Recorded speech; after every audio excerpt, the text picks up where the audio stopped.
So I'm an orthopedic surgeon. My whole life, I've struggled with obesity. A couple of years ago, I was diagnosed with sleep apnea. I came across you, and it was like, well, that's interesting. He's got a Homestead show, and now all he talks about is carnivore. And I watched your transformation. I said, I'm going to do the carnivore diet, and I'm like, this is crazy. Like this is like, honestly, it's the Matrix. I was taught in medical school you should tell your patients to eat whole grains and all this terrible, terrible advice nutritionally. And when I broke out of it, it was like, oh, this is what I'm supposed to feel like as a human being. This is how a healthy human being should feel. So I have two daughters, and they're going to be 16 and 14, and I would cut my hand off to go back in time and feed them better. My mind has been awakened. You have to use a term like miraculous. What other term could you use for the response you've had to this diet? I mean, yeah. Right? I mean, it's been life-saving. I mean, are you just like happier? I'm just happier. Hello and welcome. Carrie here from Healing Humanity, the Power of a Proper Human Diet. And today I am honored to have Dr. Rick on the channel. Welcome, Dr. Rick. How are you doing? I'm doing great. Thanks so much for having me, Carrie. Absolutely. We were talking a little bit, and it sounds like you have a pretty incredible story of your own. So I was hoping to share that with my audience and learn a little bit more from you. If we could maybe start out by, could you share a little bit about your background and what you're doing? Okay, so I'm an orthopedic surgeon, and I did a fellowship in shoulder and knee surgery. I specialize mostly in shoulder and knee surgery. I've been doing this for today. This year is my 20th year, and I had when I was in medical school, I really looked at orthopedics as a way to really have an impact. It's pretty striking. Someone comes in with a broken femur or a broken hip, and you fix them, and 2 days later they're walking. So I really liked that part of it. And so I grew up in Oklahoma, and I went to medical school in Washington, D.C. at Georgetown, and then I did my internship in Hawaii. I did my residency in New York City and lived. Sorry, that's the dogs. Lived in Long Beach, Long Island, and did a lot of surfing there. And then I did my fellowships in Australia in shoulder and knee surgery. And then I spent 10 years on the island of Kauai in Hawaii doing general orthopedic surgery. And then for a lot of reasons, family reasons and other reasons, I moved back to the mainland, and now I'm in Iowa. And, so I've my whole life, I've struggled with obesity. My family has had an obesity problem. My brother, who was 2 years older than me, had a gastric bypass and then died of a gastrointestinal cancer a couple of years after that. My father, he was diabetic his last probably 20 years of life. He actually ended up having the widowmaker lesion in his heart. So cardiovascular disease is one of the top things I worry about. And so, I'm going along in my life, and I'm always trying to figure out how I can be a little bit more healthy and how I can get along physiologically better in the world. And I've done them all. Done P90X, I've done Body for Life, I've done Ideal Protein, I've done low carb, I've done keto, done Atkins, you name it, calorie restriction. And then a couple of years ago, I was diagnosed with sleep apnea, and then I got my CPAP machine, and I got a mountain bike and started mountain biking again for the first time in 20 years. And I'm working out, and I'm mountain biking, and I'm low carb during the week and maybe a little bit off on the weekends because I would cook for my kids, make some spaghetti or whatever it is, and have a little bit. And I couldn't get my weight down. And then I started to hear these crazy carnivore people on the internet.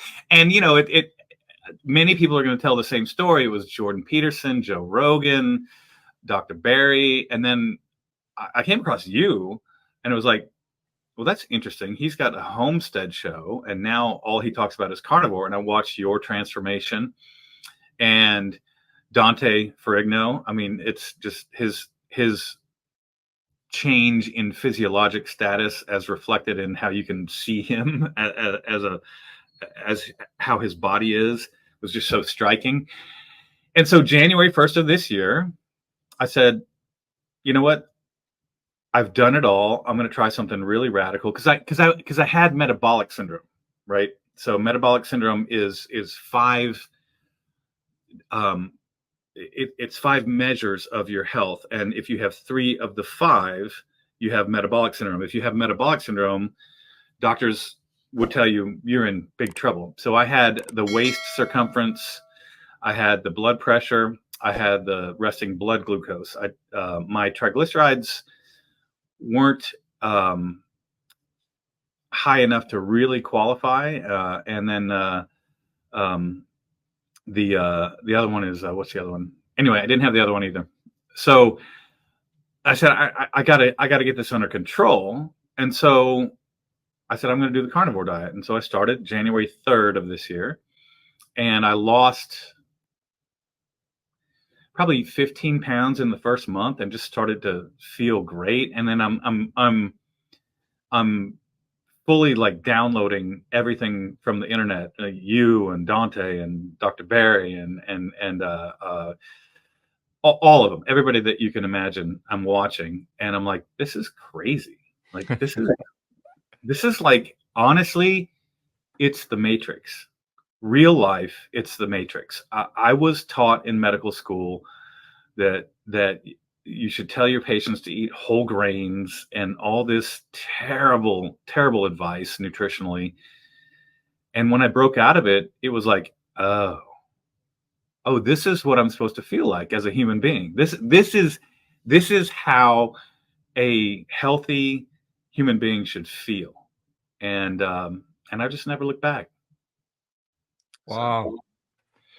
Your story is incredible. And so many of the things you're talking about, I'm like checking the boxes, the sleep apnea, trying every single diet. Like, what is going on here? Why is nothing worrying and struggling? You have kind of the typical story where you tried everything. You mentioned P90X. My wife Jen and I did that. We tried to kind of out exercise the diet, all of these things. But your matrix analogy, that is something that really hits close to home for me. And so many people I've talked to after they started this, is it for you, Dr. Rick, now where you're like, this seems so crystal clear in retrospect? Like, how were we so confused earlier? But when you look at it now, it's like, this all makes sense. So in some ways I feel that way. In other ways, I feel I'm not wondering why I was so confused. I was confused because interests greater than ourselves with lots of money were telling us the wrong information and acting like it was the truth, when in fact it was an absolute lie. And here's the thing. People are physiologically different. I know plenty of people who are really healthy, eating their low-fat diet or whatever, and they look great and they feel great, and maybe they are. Maybe all their labs are great. But there is a huge subset of people who, like you and me, react very poorly to carbohydrates, and specifically to all the processed carbohydrates that we typically eat in an American diet. I mean, so I look at it as there's it's not just, oh, I wonder why this happened. This happened by absolute definite people wanting us, people in power with money on the line, wanting us to act in a certain way because it benefited them and not us. Right. How does that make you feel now? So I feel like when I was in medical school, everybody in medical school, when I remember we got there and we took the Hippocratic Oath and we're like, we're only going to just help people. And we believed everything we were told as if it was handed down from God. And when we start to look at the fact that, you just take the 10,000-foot view of it, and like, I wonder why we were learning all of these things the way we were learning them. Why were we learning,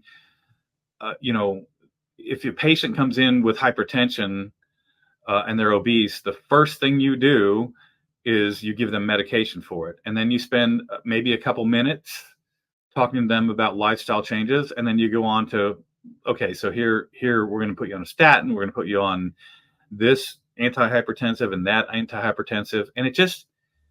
And that's why, frankly, I went into orthopedics, because there's which is an interesting story too. We'll get into, but to me, there was like, okay, I have a patient with a broken femur. It doesn't matter their nutritional status; they need a big piece of metal inside their bone. But this is what I've found out recently and realized is a lot of the other stuff, like the arthritis. So we know that losing weight helps arthritis, certainly in the hips and the knees, right? And it makes sense. It's mechanical. But I was never taught in residency, hey, the adipocytes, which are the fat cells, actually secrete inflammatory mediators, which are small molecules which can go into the joint and worsen your arthritis. Nobody ever told me that. Nobody ever told me that. And one of the, and really, honestly, I didn't think much about it. Like, lose weight and mechanically you'll do better. But what started to pique my interest is I went on No Carb Life, and Dave Mack, who's awesome, was telling me that his bone on bone knee arthritis got better on the carnivore. And he was not on it for weight loss reasons. He was on it for other physiologic reasons. I thought, well, that's interesting. And so I really started diving into it, and it's just changed the way I practice. I now incorporate metabolic health, because on the broader spectrum, the carnivore diet is part of metabolic health, right? Looking after everything in general. And so I now put my patients on essential amino acids around the time of surgery. I give them probiotics, and I'm just looking at everything completely differently, because I'm not having the patient come in and say, I have knee arthritis, and me saying, yes, you have knee arthritis. Let's look at your x-ray. Okay, next. I'm now saying, well, you could actually lose some weight, and here's a way you could do it. You could do the carnivore diet. And I say, look at me. I've lost 45 pounds. I feel great. And here's another thing is, if they're elderly, I have them eating more protein. It's just changed everything. It's crazy how much it's changed how I practice and how I approach my patients. That's incredible. Yeah, I had gout. I don't know if it was gout or arthritis in my toe so bad, and I was so close to having surgery. I'm not even sure the surgery. They were going to cut the toe at the joint and put like a ball bearing or something in the toe, like a metal ball or something like that. And I don't need it anymore. It was so painful for like 18 months. I could barely step down on the foot. And in retrospect, I think it was just inflammation. I don't know. I'm not a doctor. I had one guy say it was gout. Another one said, I don't even think that's gout. I think it's just inflammation. When I hear arthritis, and whenever I hear itis, I've since learned that if it says itis, it usually means inflammation. Yep. Whatever the case may be, I avoided surgery. And had I not found this, I definitely would have had the surgery, because it was so painful for so long. I saw the picture on your old videos of your toe, and it looks like gout or some other inflammatory arthropathy is what we call them. There's this whole spectrum of arthritis that is inflammatory. Well, all arthritis is inflammatory, but osteoarthritis, which is the normal one that people get, is a little, well, we've been taught that it's a little less inflammatory than, say, rheumatoid arthritis, where your body actually looks at your own cartilage and mounts an immune response to it. And then you have all of the spectrum of those diseases. And then there's gout. And when I was in medical school, they taught us that gout was a condition that was mostly because people ate too much meat. Yeah. There you go. But I've seen in my practice that people eat spinach and get a gout attack. So it's not actually exactly like we were taught. But anyway, So arthritis in general is an inflammatory condition, whether it's rheumatoid or osteoarthritis or whatever. And if you can, in a dietary means, if you can reduce your inflammation, you're going to improve your arthritis. I mean, full stop. And I've even seen people who are saying that their rotator cuff pain has gone away. So there's this whole, like,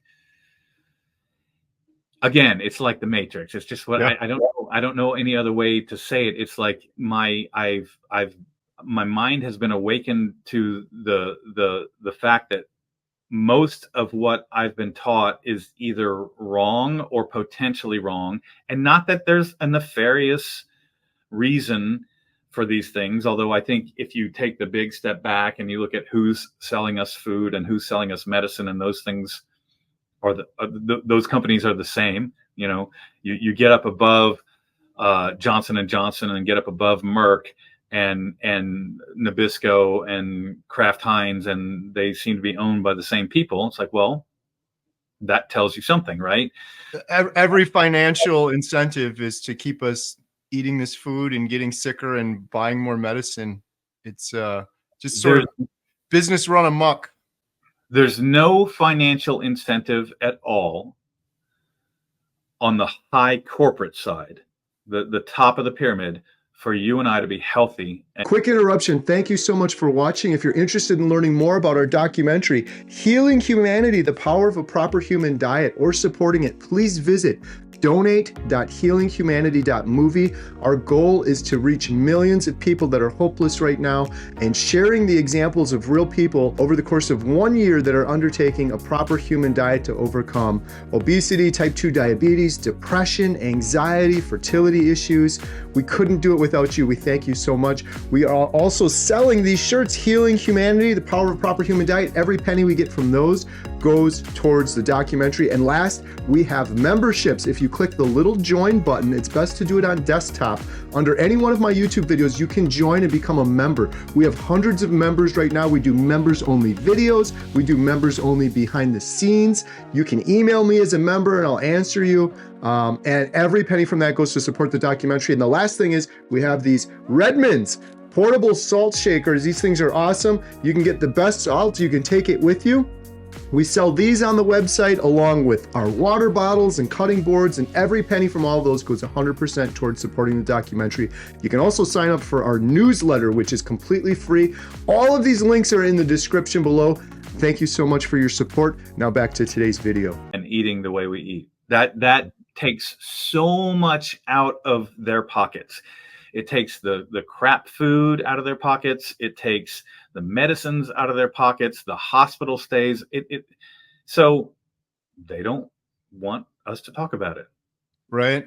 Well, when I was asking you, like, how does it make you feel? Because for me, at first, I was kind of mad about it. And then I'm like, I'm a big boy. I'm a grown man. Like, whatever. Now I'm better. I've got my health. I know. So I'm just going to move on. But the thing that gets me really fired up now, and one of the reasons I'm really passionate about the whole documentary, is just this next generation of children that were basically getting addicted at a young age to sugar and cereal and junk food. And I just get the feeling it's going to come down like a big hammer, because I was so unhealthy and so sick, and I ate pretty darn bad. But this next generation that I'm observing, like my kids and their friends, I ate processed food. They're eating ultra processed food. Like the amount of sugar you see these kids consuming, like go to Starbucks and there's like this much sugar in the cup. Basically, they're just mainlining it into their body and getting hooked at a young age and getting so much wrong information. It's really upsetting. So I have two daughters, and they're going to be 16 and 14, and I would cut my hand off to go back in time and feed them better. Yeah. And, they go to a sleepover at a friend's house. They're going to have boba. They're going to have pizza. They're going to, all these things. And it's like, it breaks my heart that I have been complicit in setting them up for health catastrophes in the years to come. And I mean, I tell them now, and they see me, So that's the best I can do. Right. What I can do is I can be the example, right? I mean, look how bad dad was health wise, and now look how he is. And I'm hoping that, whenever you're young, you're like, whatever, Yeah. I'm young. That's so far off. Those people are old and I'm not them. So you have that perspective when you're young. But I'm just hoping that they can look at me and say, remember when dad fixed his diet by going carnivore? Maybe I need that. And whether that happens in college or after or whenever, but if I could go back and have fed them better my whole life, like I said, I would cut my hand off. Yeah, I'm with you. I did the same thing. I'm always cautious when I talk to people because I get kind of fired up sometimes. I'm like, I'm not blaming people. I did the same thing with my kids, and my parents did the same thing with me. None of us knew any better. The beautiful thing that I like to think about, Dr. Rick, is like for your children, even if they're not doing it now, they see your example and they'll now have this as a tool in their toolbox. I'm very fortunate. Several of my girls are doing it now. They've fluctuated. They jumped on and off. My older daughter is currently off right now, which is very frustrating because she had such good success. But I always keep in mind that at least she has this as a tool in her toolbox. And if she ends up getting as sick as I was, or ends up getting some of the mental health issues, depression, anxiety, she at least knows about this as an option. Because I didn't know. I had no idea this was an option. I did everything like you did. I did keto. I did Atkins. I did calorie counting. I did one meal a day. I did P90X. I did all of that stuff, just flapping around trying to figure this out on my own, sort of thing. So at least you're putting it out there as an example. Right. And that's my solace. That's what keeps me. So when I started this, one of the inspirations I had was I'm going to do a YouTube channel. I have my YouTube channel now, right? And I thought, okay, so the YouTube channel is going to keep me honest, right? Because I can't be out there saying, hey, look at me, I've done the carnivore diet, and then just quit and go back to being fat and unhealthy. So part of it is very selfish because I want the motivation, and I look at the comments and I say, oh, good job, it's nice. But I look at it and I say, well, what am I going to do with the rest of my life? Right? What am I going to do with the rest of my life? I'm going to operate for another, say, 5 to 7 years, maybe a little longer. But after that, what am I going to do? And I don't want to retire and, go sit on the beach somewhere. I want to surf that beach. I want to ride my mountain bike, and I want to help people with understanding what can make them healthier. I want to work. I'm thinking maybe I get, certification in functional medicine and open an obesity clinic. I mean, it's just blown everything apart on what I thought my future would be. I really thought that I was going to die in my early 70s. I was just resigned to that. Oh, I'm not going to see my grandkids and all that. And now I'm like, I'm going to be 80 and I'm going to be showing people how they can get healthier. And it's really all because of the carnivore diet. And one of the things that sort of happened when I started is I said, I'm going to start making creative YouTube videos as well. And I've done some like vacation YouTube videos. They're my least popular, so people don't really like them, but I like making them. But your documentary inspired me. I am going to, there is a rancher here in Iowa, and he's got the story. He's not a carnivore, but he's got the story about regenerative ranching that I think is brilliant. And I'm going to try to go there and make a documentary. So he had a family farm, which was a typical chemical grain farm, like is everywhere in Iowa. And he got sick. And I believe he had lymphoma, either Hodgkin's or non-Hodgkin's. I don't remember exactly, but he got sick in his 30s. And he said, you know what? I'm going to change this whole operation and I'm going to go regenerative. So he opened this regenerative ranch and started selling his goods. And he does some farming as well. He now has gotten several other ranches in Iowa, and he has this thing called 99 counties because there's 99 counties in Iowa. And his goal is to have one regenerative farm / ranch in every county in Iowa. And so I'm going to try to go make a documentary, just a little 1 hour thing, nothing like what you're doing. What you're doing is a whole different level, but just a little mini doc. Hey, here's how this guy is helping people heal themselves and helping the environment. Because if you look at what's the one down in Georgia, the Regenerative Ranch down in Georgia, I can't remember the name of it. The poly, there's like a no, the a big one. Polyface is, I think, in Virginia. Anyway, the guy down in Georgia, White Oak, I think, pastures. Yeah. So he's got a video of the runoff of water on his ranch versus a typical chemical farming operation on the other side, and it's crazy because the stuff coming off of his farm is clear water, and the other farm is all like dirty and nasty. He said, when we have a big rain, they lose a 1/4 inch of soil. I lose nothing. So these people that say that, oh, what about the cow farts or whatever for the environment? They're not looking, all they've done is calculate how much methane comes out of cattle and say that extrapolates into this amount of greenhouse gases and blah, blah, blah. They don't look at what happens when that poop hits the soil. What does that do for the earth around it? Yeah. So it's complicated, but there's just a lot out there. Yeah, that is so cool. I'm going to have a link for Dr. Rick's YouTube channel below. And when you get that documentary going, I'd love to promote that. We're scratching the surface a little bit in that topic because I'm doing this whole documentary. It's really focused on individual stories of healing through returning to a proper human diet. But we're touching a little bit on that because my neighbor, he's a 6th generation farmer, and he's doing regenerative farming, and it's clean. It's like the most beautiful thing. I drive by, I see these cows out in the field. It's the most natural thing in the world. They're pooping on the ground. It's fertilizing the ground. It's happened since the start of time. I just did a video yesterday kind of being sarcastic, like, oh, this is so unhealthy, these cows. But meanwhile, you look at the alternative in the grocery store, there's 60,000 products in boxes, processed at a processing plant with smokestacks, shipped all over the world on semis. We know what it does to our health, but let alone what is the toll of those 60,000 products on the environment? And then you got a couple cows in a field, and we're supposed to believe that is bad, but this is all okay and gets a pass. It's just insane to me.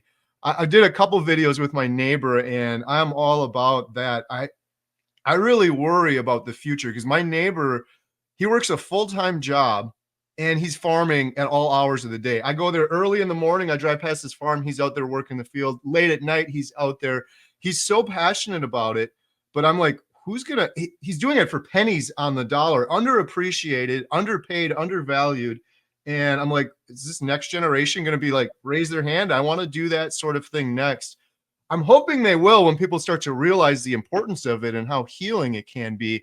And I want to support that versus some big factory farming operation or feedlot or something like that. So that's really cool that you're doing that. That was going to be one of my questions for you. It's you watched a lot of YouTube videos before doing this. You're an orthopedic surgeon.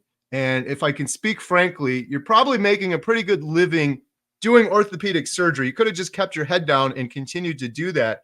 But that was one of the things that convinced me when I was considering carnivore. I'm like, what are the motivations of these doctors? Dr. Berry, Dr. Chafee, Dr. Baker, an orthopedic surgeon himself. He's been talking about carnivore forever. These guys could just, Dr. Philip Ovadia, a heart surgeon. This guy's making a good living. He could have just done heart surgery and been fine. But what is his motivation to get on YouTube and talk about this with literally almost no financial benefit for him to go on YouTube and talk about this? He could just be going to do heart surgery. I think that speaks to how important this is, how life-changing it must be for you that you want to get out there and do a YouTube channel about it and share the word with other people. So I want to be in the fight. I want to be in the fight. I mean, there's, like we talked about at the higher level, we're fighting against a system that is set up not for our health. And I want to be in the fight. I'm going to go down to the Des Moines farmers market and talk to a bunch of the small farmers there. There are a bunch of, there's some pig farms and some cattle ranches, and I'm going to, try to help them because I know they're struggling because they're getting hit from all sides. And, you have Bill Gates buying all this agricultural land. That's not what we need. What we need is to go down to, I'll tell you right now, there's the farm called Crooked Gap Farm, and they raise, pigs, and they sell the pork, and it's all natural. I've been to the farm and everything. I want to kind of bring that and help them, because I got to get in the fight. This is a fight for our children's future. It's not just about what you're eating. It's about what happens to the planet, to the economy, to everything, based on what you're eating. And people will say that if you eat some vegan potato chips, that's better than eating a steak. I mean, in no way is that any better for your own health, for the planet. So when I lived in the island of Kauai, I was there for 10 years. So Kauai used to be sugar plantations, right? So somewhere in the 90s, early 90s, Dole pulled out, and who came in? Syngenta and some of the other big seed companies. And what they do out there is they have cornfields, and they test their GMO corn on the island of Kauai. And there are some reasons that they do that. Some of them are, the reasons are, there's 2 or 3 growing seasons per year, right? Another thing is, if some of the pollen from these GMO corn is bad, it's going to have a hard time getting into the neighboring fields. But the fact is, so my house in Kauai, I was right across, there's a drainage ditch. I was right across the ditch from the GMO cornfields. And so it was right there. And my daughter developed asthma at a very young age. And I'm like, I wonder if there's something to that.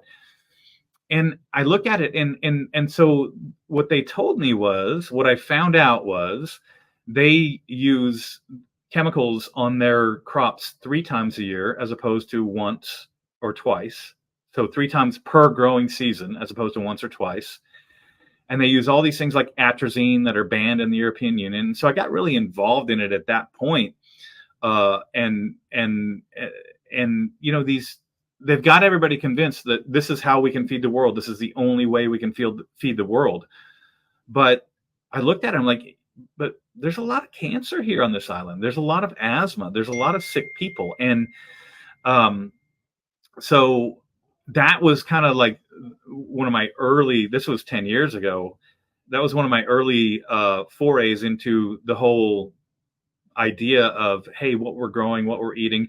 And I took a course at the community college out there in agriculture, and I learned, which you wouldn't know otherwise, that the soil in those GMO fields, they just pour chemical fertilizers on it, but there's no beneficial nematodes. There's none of the fungi. There's none of that. Soil is dead. The soil is not living soil. It's dead soil. And so there's zombie crops. So we have dead soil, zombie crops all over America. And I'm not bagging on any farmers. Farmers are the salt of the earth. They're a lot of my patients. They're doing everything they can to feed people, and they're out there. But we've got to change the system a little bit at a time, is what I think. And I interviewed, I don't know if you've seen this, but rancher Maggie in Canada. She's 83 years old, and she's been eating a proper human diet for 65 years. And she's flexing on camera. She says, I'm just getting started at 80. She says she believes she's going to live to be 120. Her story for me, like, I went to film her because this is incredible. She's been eating basically a carnivore diet for 65 years, but she's like, I don't want to talk about that. She just wanted to talk about soil health and farming because she's been a rancher for so long. She said the same thing that you're saying. The soil of the world is in dire need. It's like it's turning into a dust bowl. We're just chemical fertilizing it, and there's no nutrients left in it. And then she said, like, on a proper farm, like, the cows would have pooped on the soil, and that would fertilize the soil, and then stuff would grow. They're not doing that anymore. It's just monocropping and pouring all sorts of chemicals on it. And like, all of these issues, I always have people say this to me, and it drives me insane. They're like, Kerry, you would have had the same results if you just eliminated the processed junk and had spinach and had vegetables. And I did that. I did that for almost a year. And it messed my stomach up so bad. I had IBS and my stomach was always hurting, eating primarily plants. I don't know. I don't know what the reason is exactly, but then you look at some of the way we're growing things now. Like we said, the soil is deficient. They're pouring chemicals all over it. There's glyphosate everywhere, literally everywhere. You could put it, you could test the air. There's glyphosate in the air everywhere. So it seems like all of these things are sort of tying into that. I've just come to the conclusion that given the circumstances we have now, you go to the grocery store, there's 60,000 products. Eating a carnivore diet is the closest I can get to just returning to what's natural for humans. And people are like, what about broccoli? What about broccoli? It does nothing for me. It upsets my stomach. And there's glyphosate and pesticides and all sorts of stuff on top of it. So for those reasons, I stick with the meat kind of thing. But Right. And that just reminded me, you had talked about polyface. That's Joel Salatin. yeah. Yeah. And he has been doing what is it called? The kind of agriculture. I can't remember the name that he uses for it, but it's essentially regenerative agriculture. And he will put the livestock in one quarter of his area, and then he'll plant the other three, and he'll follow them around and cycle it. And so there's people been doing this for a long time, but we need to tell people that, you know, there's all this anti-red meat propaganda. I did a video about the Harvard red meat study, the most recent one that said that red meat causes diabetes. I actually reached out to the authors, and they never got back to me. And then I looked at everything, and it's all ideology. There's no science there. They basically take a questionnaire about what did you eat in the last year, and then, you know, how many times a week did you have this or this or this? And then they try to make recommendations off that, but it's worse. They say a lasagna is a serving of red meat. A casserole is a serving of red meat. So Hamburger Helper, with all that nonsense in there, is a serving of red meat. And so then they try to tell you that don't eat red meat because you'll get diabetes. And look at the main author on that study, and he's a vegan. And vegan is not vegetarian. Vegan comes with a whole political and moral framework. It's not, I'm eating vegetables because I think it's healthier. It's, we're, killing animals is wrong, and all it goes through all those things. So at the very highest levels, the quote unquote research, because that's not even research, that's just nonsense, it's propaganda. The quote unquote research that we're getting is influenced by so many factors that have nothing to do with the truth. Yeah. And I think that the truth is, and okay, so do I think I'll be just strictly carnivore for the rest of my life? I don't know. I have no idea. What I can tell you right now is 6 months ago, I had metabolic syndrome. I ate nothing but meat and eggs and butter for 6 months. And now I'm 45 pounds lighter. I feel like I'm 35. I am absolutely the healthiest that I've been in my adult life. And you cannot argue with it. And I did a 6-month lab check-in. My cholesterol, my LDL went up about 30 points. It's still high, but we know from Nick Norwitz and those guys that we're not sure what that means. But my triglycerides got cut almost in half. Mm. And that's a huge marker of metabolic dysfunction and insulin resistance.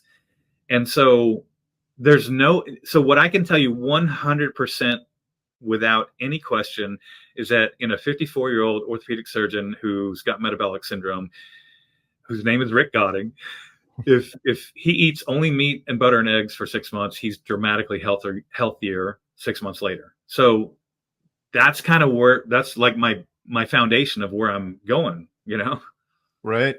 That's one of the big things that's been eye-opening for me doing this documentary is it seems like everyone in the world, because of these fake, phony, manipulated studies that you mentioned, they're scared of cholesterol and they're clueless to metabolic health. And metabolic health is something that everybody in the world should be concerned with. I think there's something like, I heard Dr. Barry say like 9 out of 10 people have those markers for poor metabolic health. And I interviewed Dr. Philip Ovadia, a heart surgeon, and I remember him saying, if you have poor metabolic health, you're 6 times more likely to suffer heart disease than if you have poor cholesterol numbers or elevated cholesterol numbers. Everyone's worried about cholesterol. Most people, myself included, like before doing this, metabolic health, like what is that? I didn't know about the 5 markers of metabolic health. That and inflammation too is another thing. You look around in the world right now, and myself prior to this, I was highly inflamed all of the time from eating highly inflammatory foods. You can get inflamed from smoking cigarettes or doing many things, but most people are, I believe, from the foods we're eating. And they just ignore that. We were talking about that a little bit earlier, and that has been one of the crazy things. I get so many people leaving me comments on my channel. So many of them, I had the inflammation or arthritis in my foot. That went away. I also had it in my back and in my elbow, and I didn't even realize it. I just thought I injured my back in high school. It was always going to be that way. And it was like 3 weeks into carnivore, that went away. And that is something I have heard over and over again so many times from people. Inflammation going away quickly. They stop snoring, lower back pain goes away, elbow, joint pain, whatever. But yeah, nobody really talks about that. It's kind of funny that you mentioned the matrix earlier, but when I look around right now, I'm like, I could see people with that inflammation. I could see it. I could see it in former pictures of myself or videos I did on YouTube of myself. Like, whoa, must have ate something bad that day because I could see the inflammation in my hands and in my face and everything. Those are the things I think people need to be concerned about. I'm hoping that we can educate people on more of this documentary, is your metabolic health. So on that note, I will tell you that I had tennis elbow, and I had injected myself just to make it easy a couple of times, and I thought I was going to need surgery. And since I started the carnivore diet, my tennis elbow is gone, totally gone. But the other thing that you reminded me in what you were saying is, I can't remember what channel it was, but someone the other day on YouTube was telling me that was stating that they're on the carnivore diet, and they went, I think, camping with some people. And these people brought Doritos and granola bars and all that stuff. And they're like, oh, I'm not going to eat that red meat. I'm going to have some Doritos. And that's what we're told. Somehow Doritos are healthier for you than red meat. That's how crazy it is. These things are not even food. Have you ever seen how this stuff is made? It's like, it's all. So the definition of highly processed. So there's processed and highly processed. I guess technically you could say, if you throw eggs in a blender and blend them, that's processed. So highly processed is the definition that I've come to like now, is it's something you cannot make in your kitchen, right? You need chemicals and machines that are not available to the typical person in order to make something highly processed. And that's what this stuff is. It's chemicals you would never ever eat, and processes that are totally unnatural, versus animal protein and fat, which has been, like you said, ancestrally we ate animal fat and animal protein, and people in Siberia ate things different than people in Ecuador, right? And of course they all ate whatever they could come across because they were on the border of starvation, but they didn't have Cheetos, right? They didn't have marshmallows. Yeah, it's so crazy to me. I see that all the time too. Doritos fine, meat's gonna kill you. And when I interviewed Dr. Barry, he said this. He said, we've literally been eating meat for as long as we've been drinking water and breathing air. But suddenly we're getting so sick because of the meat. We're getting diabetes because of the meat. We're getting heart disease because of the meat.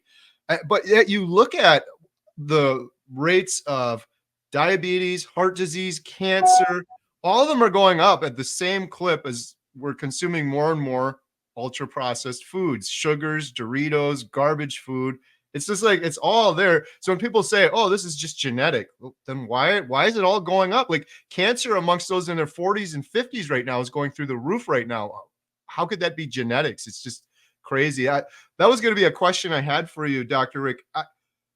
What are you seeing, like, in terms of the health of humanity wider? Because I started doing this for one reason for myself, to lose weight. I had IBS, I was snoring, things like that. But then I started learning more and more things about heart disease and type 2 diabetes, and then cancer came into it. has, in terms of like the matrix and opening your eyes, have you seen more in terms of other health issues? So, again, all the things that are inflammatory are going to be improved by this diet. And they say meat is inflammatory. It's not. It's anti-inflammatory. But I keep hearing these anecdotal stories about people doing better with cancer, not curing. I'm not going to say anybody's cured their cancer, but people doing better with cancer when they change to this diet. And so cancer is an inflammatory condition. It's basically most cancers are, it's complicated because your cells want to divide, right? And so there are genes and regulators, molecules that tell your cells, okay, divide and then stop. Most of the time in cancer, or a lot of the time in cancer, is the molecules that are supposed to tell your cells to not divide anymore, stop dividing, those are broken. And so the cells keep dividing. And that's what cancer is. It's too many of one type of cell. To think that there's no link at all with inflammation and processed food and all that, with that process, is, I think, not giving it enough credit. And so I think, again, I think you heal people, you heal the planet, and you heal society in general, because, are you just like happier? I'm just happier. I mean, are you just like more fun to be around? Yeah. I was going to ask you this too, because it's everyone I interviewed for this. We've interviewed 27 people now, and I go in there to interview them about what they're eating. But I always learn something else. And the most remarkable thing is every single person talks about having this just intense gratitude ever since starting carnivore. I'm like, I like people that have gratitude. And then you start looking at it more, and I'm like, all of these people they're just nice. They're just cool people. Like, I want to be friends. I want to hang out with them more.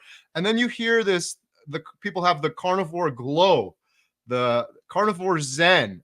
I don't know what it is, but my thing that I'm getting back to is I think it's what all humans would be like if we weren't putting all of this garbage in our bodies and we just return to what's natural. We just get the heck out of the way and let our bodies do what they would do. But 99% of humanity is not doing that. We're putting in sugars and seed oils and processed foods, and we're kind of blocking that from happening, sort of thing. Well, and listen, I take Christian principles. I do my very best to not judge. But if you look objectively at a lot of people and they're obese and they're not happy, and so they start tattooing and they start piercing and they start coloring their hair as if somehow that's going to make up for how unhappy they are with themselves. And then you have this whole body positivity thing where it's like, you can be healthy at any size. It's not true. That is the biggest lie ever. You can be healthy at any size. Yeah. But the point is, you have all these people and you see they're just trying really hard to feel better about themselves. So they're doing all these different things and they want to take this stance or that stance to feel better about themselves, when really all they have to do is eat better food and the whole world will change for them. And that's kind of like the real magic of it all is, I mean, like I said, I can see myself being more fun to be around. I can see myself interacting with people better on every level, from my patients to my staff. And, I've always been a pretty happy guy, but it's hard when you wake up in the morning and your reaction to the morning is, I got to get out of bed. Oh man, when can I get back into bed and sleep some more? Right. That's how I was. And now it's like I wake up and like, okay, what do we got today? Let's get at it. I mean, I'm already 100 push-ups deep today. So cool. I do push-ups and sit-ups and kettlebells on one of my workout days, and I've already done 2 sets of it. And it's like 2 years ago, what is it? 10:48 here a.m. my time. I'd still be in bed and being like, oh man, I don't want to get out of bed because then I got to do stuff.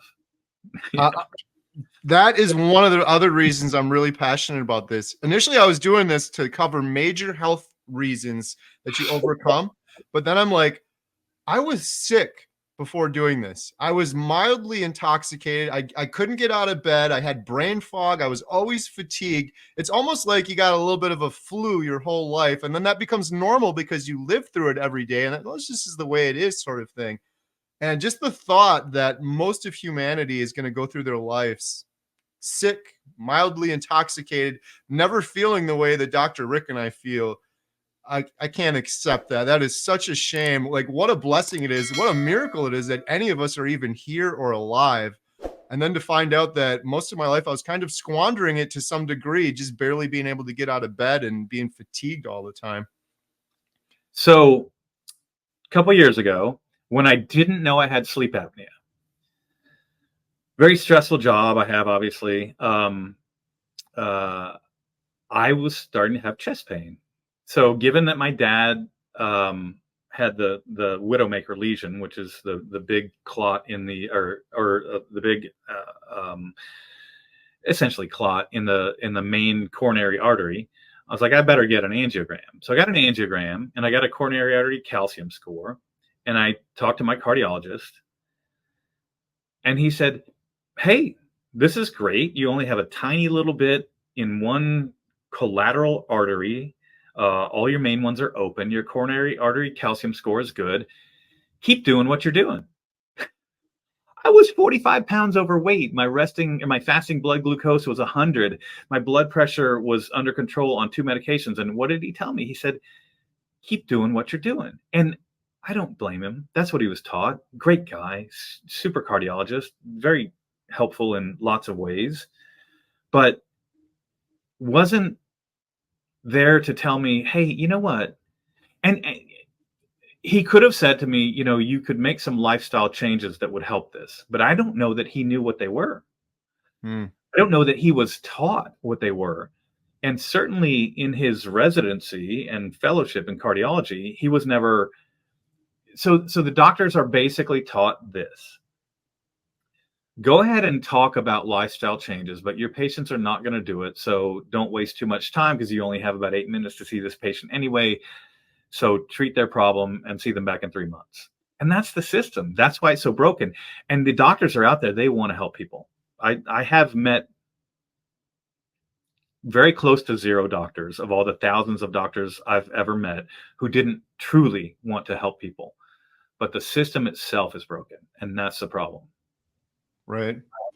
Yeah, I think that was one thing I've realized recently is in order to change this, it's got to be us individuals changing it. We can't sit around and wait for the system to change when every financial incentive is to keep us sick. It's never going to change unless it's grassroots and we do it ourselves and change ourselves. So one of the questions I had for you, Dr. Rick, was what advice would you give to someone? You're doing amazing. Maybe you see an old friend and they barely recognize you. Like, what did you do, Dr. Rick? You look so much healthier, and they're unhealthy and they want to do it. What advice would you give them? Because talking carnivore to a lot of people turns people off right away. It scares people away kind of quickly. How do you approach that? Yeah. So I see this with my patients, because now what I do is every patient who's obese who comes to see me is going to get the talk. And they're going to come to see the orthopedic surgeon and they want an injection in their knee for their arthritis, but they're 300 pounds. They want to get the injection and leave. And I'm going to say, listen, I'm telling you how much my life has changed. And some of them will, when I say I only eat meat and eggs, they look at me, they're like, nope. And I say, well, you could try keto. So what I try to do with people is I try to say, okay, this is what I've done. If this is too much for you, try this. Get rid of, like I had one patient, I'm like, just get rid of the Mountain Dew. You get rid of the Mountain Dew and you'll improve. He came back. He's like, I got rid of the Mountain Dew. I lost 10 pounds. So it's little incremental steps. What are you eating? What are you drinking? What's one thing that you could change about that? Okay, so I drink 6 Red Bulls a day, doc. Stop them. Just start drinking a Celsius instead, and then cut those back. So I just try to find like a small part, like a small step in the ladder. Like, because you're right. I mean, most people are totally like, yeah, eat meat. Yeah, I'll see you later. And it's only people who, like you and I, got a scare that oftentimes will go on carnivore or have just been obese their whole lives or whatever. But I try to answer your question. I try to find one thing that they can do and try to encourage them to do that one thing and then build from it. That's great advice too, because like the guy that comes back and says, I stopped the Mountain Dew, I lost 10 pounds. At that point, you can be like, oh, okay, now you want to feel even better. Here's sort of remember I told you about the eggs and meat? Maybe you're working towards that, but now do this next and this next. That's great advice. I think it's really helpful for a lot of people too, because my wife's doing carnivore now, but she tried to jump in full head first and she failed.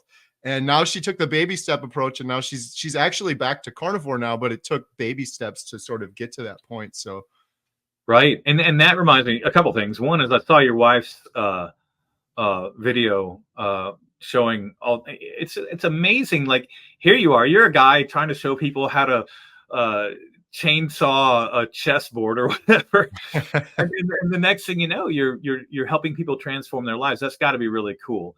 But the video that your wife did the other day was really touching, and that was awesome. You got an awesome wife there, and she did it, and you're doing awesome work, and she put it out there in a really wonderful way, and that's beautiful. Oh yeah, I appreciate it. I watched that video, and it's very humbling watching that, because I hear these here and there. You also get a lot of negative stuff when you're on YouTube, but to see that kind of all together, it was like, wow, that's pretty cool. There's nothing. I said this on my 30-day video. I was only ever going to do one video on carnivore on 30 days. Cause like you said, I do homesteading videos. It's all I've done for like 9 years. But when I would get a message from someone that they say, I saw your video, I did what you said, and now I'm no longer clinically depressed like I was for the last 20 years. There's literally nothing in the world more rewarding than that. I've heard Dr. Barry say this before. You couldn't write me a check big enough. I would rather have that than a check, than money, than anything else. It's been amazing. But you're doing a YouTube channel now too, so you're going to start to see it. I think that is something really cool. Like, it's got to be amazing for you, Dr. Rick, to fix someone with your hands doing surgery, but you're limited to just one person, one patient at a time, or the number of patients you can see. But you sharing this, your perspective here and what's worked for you, you can reach people on such a larger scale. It's pretty awesome. It's pretty powerful. Yeah, I mean, that's what inspires me is, okay, so first of all, my family, I've told you, my brother, he had a gastric bypass and then died of a gastrointestinal cancer. My dad had diabetes and had the widowmaker lesion. My two best friends from medical school are both passed now. One passed last summer, right about this time, and he was never metabolically healthy. We'd go to his house, and there was Oreos and Doritos and everything all over. And he was my age, 53, and he had a stroke and died. And my other friend died coming up 15 years ago or so. And he had issues with depression. And I look back and I think, I wonder if, well, I know for a fact, my friend who had a stroke, if he would have gone carnivore 5 years ago, he'd be alive. Just no question. My other friend who was depressed, I wonder, because, you look at the work coming out of Harvard with chronic depression and even schizophrenia with the ketogenic diet. And I'm like, I wonder how many people in my life would still be alive today if they had gone carnivore 2 years before they died. Yeah. And that's what inspires me. How many people do I know would still be alive if they were carnivores? And I don't know, but I almost can guarantee there would be at least a small handful. Yeah, I think the same thing. And like, for some of these things that are so hopeless, literally hopeless, like depression, suicidal depression, the number of stories I've heard of people reversing that. Not saying everyone, not saying it's like a magic pill, but I have talked to so many people that are, frankly, they're pissed off, they're mad. I talked to Todd Bachnes, Carnivore Cure. He's got a great YouTube channel. And he said for 30 years, he suffered with suicidal depression, only by the grace of God, he's still here on the earth. And it wasn't 3 weeks eating a proper human diet that subsided. And he noticed his depression going away. After taking all, for myself in particular, I was on every medication for depression and anxiety. And this was the only thing that's ever helped me. But for things that are so, like, what's more hopeless than suicidal depression? Stage 4 cancer. That's another one. I've interviewed people that, and I'm not saying carnivore cures cancer, but my buddy Jeff DeProsperous, he went on carnivore and chemotherapy treatment, way more bearable, energy way better, his immune system stronger, his sleep is improving. I was talking to Jeff and I'm like, even like the whole cancer feeding on glucose and glutamine, if you don't believe that and you set that all aside, the mere fact that your mood is improved, your sleep is improved, you believe your immune system is stronger, all of those things have to be helping as you're on your journey to be cancer free. Like, undoubtedly it has to be. So again, so what that brings up to me is the quality versus quantity of life, right? So that's what you're talking about. So is carnivore going to extend his life? Maybe for some time, but if you got stage 4, it's unlikely that that's going to go to a cure. But how are you going to live on this planet in the meantime? And that's such a, so for me, like I said, I was resigned to, I'm going to die in my 70s and I'm not going to see my grandkids. And now this is what I think. I think I'm going to live to my 90s and I'm going to be fit. And my grandkids are going to say, wow, look at grandpa. He's so fit. Maybe I should eat some meat. Maybe I should have a ribeye. But on top of that is, even if I died the same time, or let's say 2 or 3 years earlier, let's say for whatever reason that my increase in cholesterol caused heart disease and I didn't keep up on it and whatever. If I died 2 years before I was scheduled to die because I've eaten carnivore, my life in the interim has been so much better. I'll take it. Yes. I will take it all day, every day. I'm with you. One woman that we interviewed for the documentary, her name is G Brown. She's got a YouTube channel, Hanging with the Browns. She's really awesome. She said something similar when I interviewed her for the documentary.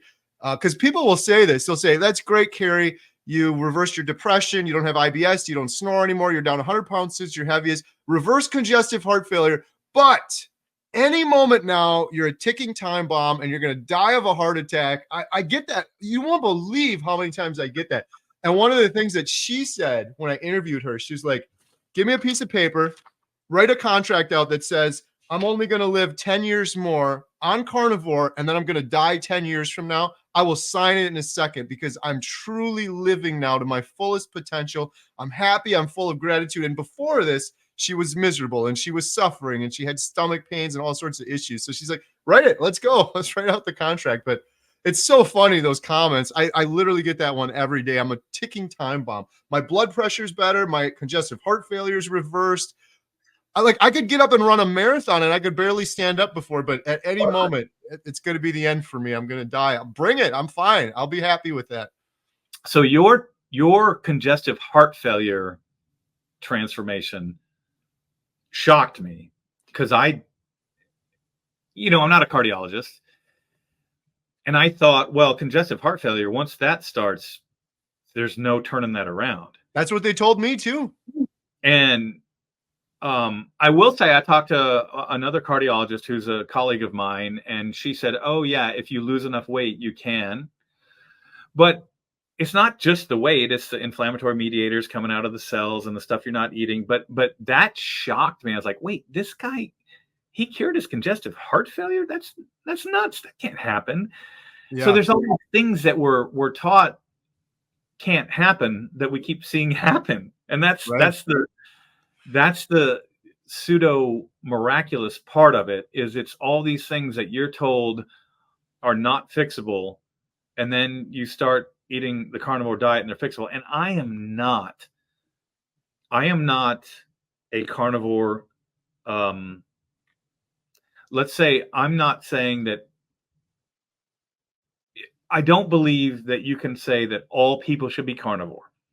I don't believe you should say that plants are trying to kill people.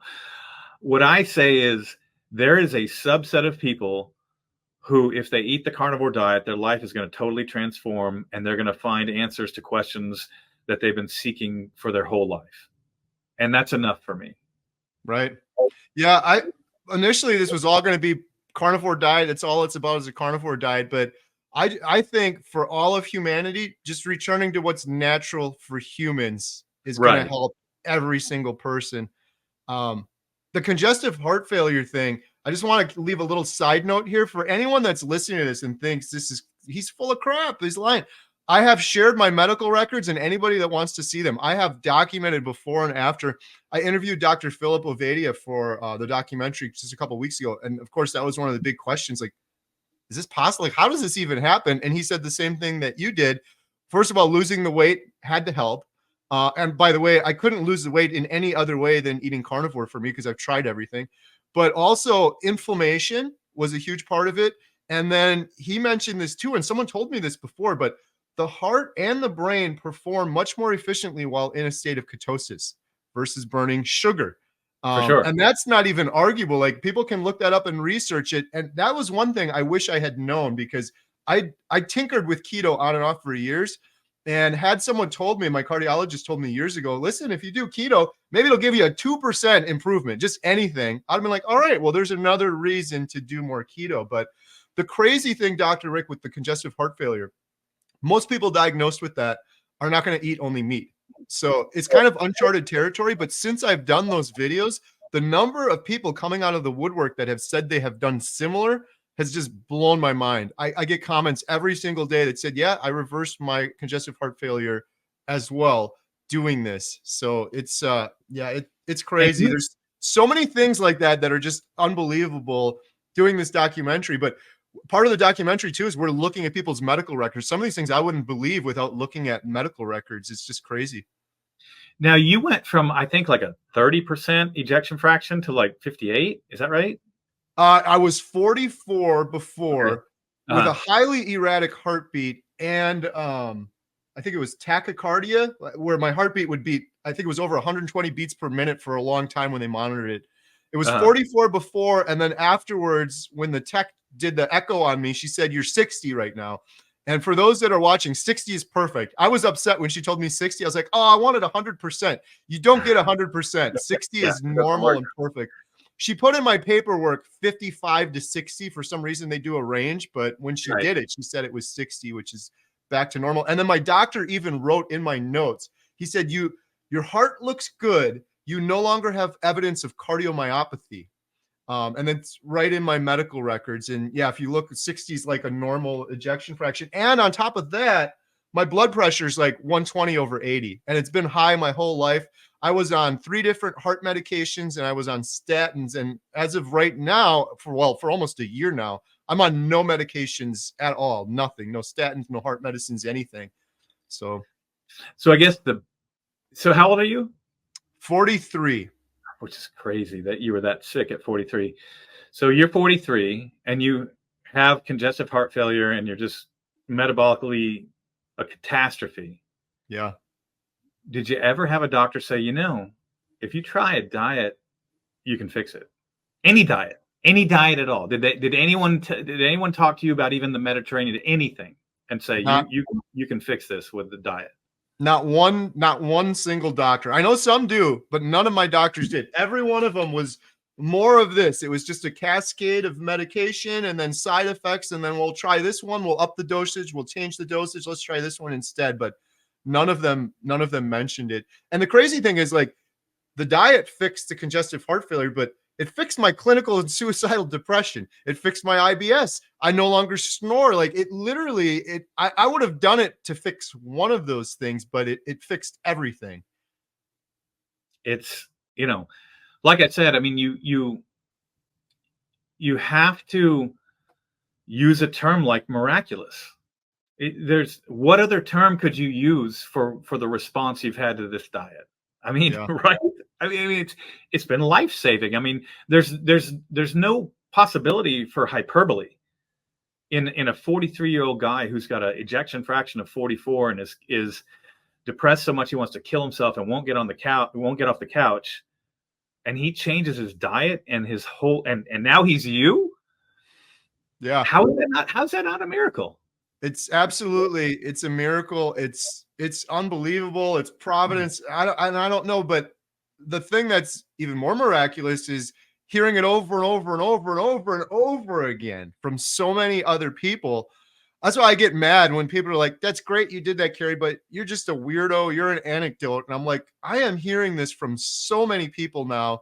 My channel has really grown since I started talking about this, but one of the benefits of that is the number of comments. I've had 80,000 comments on my carnivore videos, and so many of them are testimonies. Just a real quick side note, we got some volunteers that are helping with the documentary, and one of them, his name is Stan, and he does database stuff. So he's actually doing a project right now where he's taking all the comments on my channel and putting them into a database where we can look at which ones are testimonies and then what categories. Is it a depression testimony or is it a heart disease one? Wow. And he's still refining it, but we were just looking at it yesterday. We typed in just to see, saved my life. And I think there was like 70, and this wasn't even all of the comments, but there were it was like a couple hundred comments. Save my life, change my life forever, sort of thing. We're actually sorry, I'm going on a tangent here, but I'm excited about this. We're thinking of putting together a book just full of carnivore testimonies, and maybe we'll call it like 10,000 carnivore anecdotes, just to kind of play off the anecdote word, because everyone just says, oh, you're just an anecdote. Well, here's 10,000. Right. At what point is it a data point and not an anecdote anymore when we have so many people reporting this? I mean, it's amazing. It's miraculous. And it's got to be a little bit humbling for you, because all of a sudden you've gone from, like I said, showing people how to build a chicken coop to transforming people's lives and, in their own words, saving their lives, because of, it's not just that you carry the message.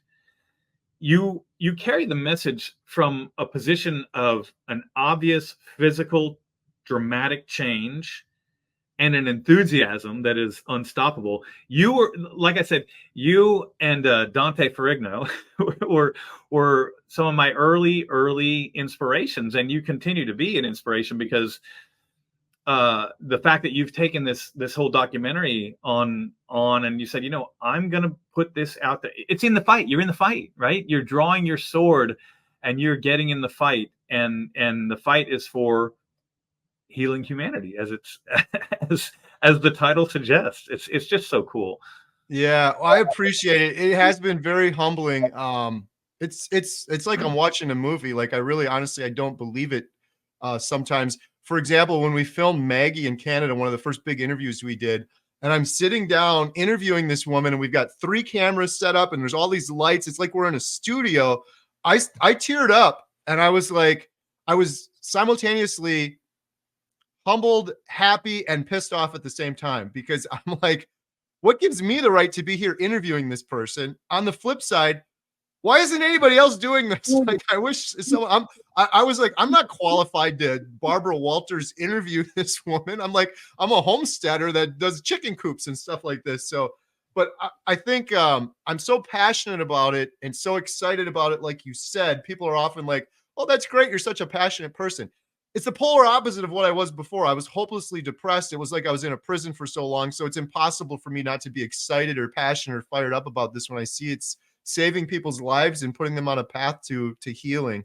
It's hard not to be fired up and passionate. It's just a testament to carnivore too, because I never would have talked to people. I never would be talking to you like this, or talking to Dr. Barry, or getting out there in public and doing things like this prior to carnivore. Yeah. So, when you talk about being qualified, am I qualified? And that's one thing I'm really working on. That's why I'm trying to really educate myself before I put too much out on my channel about like LDL, I'm just really intensely studying it. But you talk about being qualified, and I'm blocking right now. Who's the lean mass hyperresponder? Not Nick Norwitz, but the engineer guy who did the whole thing. Is it Feldman? Feldman, right. So he's Dave Feldman. He's like a software engineer or something, and he saw his LDL skyrocket on the keto diet. He had a history of a family history of heart disease and diabetes, and so he went on the keto diet and saw his LDL go up. And he said, I'm going to try to figure this out. And he didn't say, "Oh, but I'm a software engineer," or I'm sorry, he might not. He's an engineer of some sort.